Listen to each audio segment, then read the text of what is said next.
Rahbarlar dasturlashni o'rganish kerakmi? Bugungi qahramonimiz Anvarjon aka hozirda O'zbekistondagi eng katta IT kompaniya Uzinfocomda bo'lim boshlig'i lavozimida ishlab kelyaptilar. Bu yerda ishchilarga hamma sharoitlar yaratib qo'yilgan. Katta bino, qulay ish joyi, top menejerlarga pereговорga borishga BYD, 3 qavatli parkovka, obed qilishga oshxona bilan kafe ham bor ekan. Videoning oxirida qanaqa qilishni kompaniyaga ishga kirishni o'rgatamiz.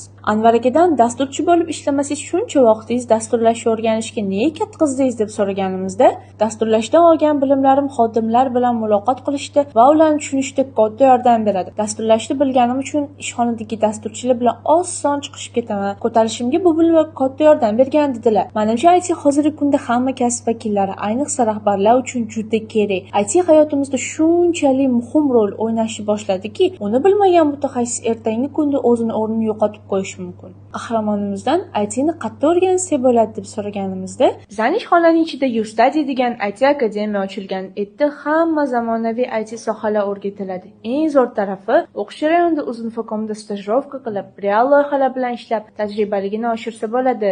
Kursni bitirgandan keyin ishga ham olib kirib qo'yishadi, dedilar. Agar siz ham shunaqa kursimizda o'qib, katta kompaniyaga ishga kirmoqchi bo'lsangiz, unda kommentda plus qoldiring.